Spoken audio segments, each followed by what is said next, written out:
Hello বন্ধুরা, চলে এসেছি নতুন আরেকটা রান্নার ভিডিও নিয়ে। চলুন স্টার্ট করা যাক। আজ বানাবো লোটে মাছের ঝুড়ো।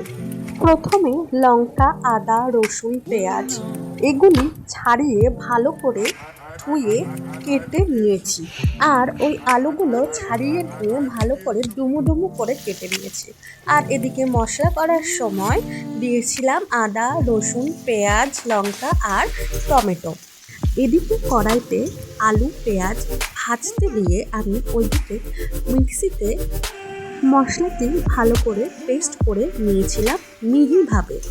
আর কড়াইতে দেওয়া আলু পেঁয়াজগুলো ভালোভাবে ভাজা হয়ে গেলে দিয়ে দিয়েছিলাম লবণ আর হলুদ। পেঁয়াজ আর আলু ভাজা হয়ে গেলে দিয়ে দিতে হবে মশলাটি, আর সাথে দিয়েছিলাম কাশ্মীরি লঙ্কার গুঁড়ো, তাতে তরকারিতে ভালো রং আসে। মশলা ভালো করে কষে এলে দিয়ে দিতে হবে লোটে মাছ।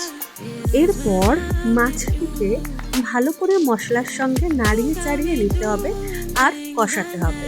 কষানো হয়ে গেলে পরিমাণ মতো জল ঢেলে দিতে হবে। আর এদিকে মাছের ঝোলটিকে ভালো করে নেড়ে চেড়ে দিতে হবে যাতে কড়াইতে না লেগে যায়। লোটে মাছের ঝুড়ো বানানোর জন্য মাছটিকে ভালো করে নাড়তে হবে, এর ফলে মাছটি ভেঙে যায়। এরপর মাছটিতে ভালো করে নেড়ে যেতে হবে যতক্ষণ না পর্যন্ত একটা গা মাখা ভাব চলে আসে।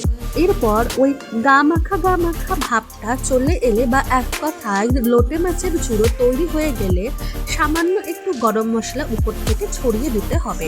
তাহলেই তৈরি হয়ে যাবে লোটে মাছের ঝুড়ো। গরম ভাতের সঙ্গে এই রেসিপিটি ভালো লাগে, একবার ট্রাই করবেন।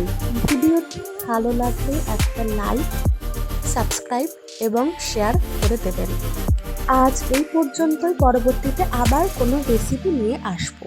Till then watching this.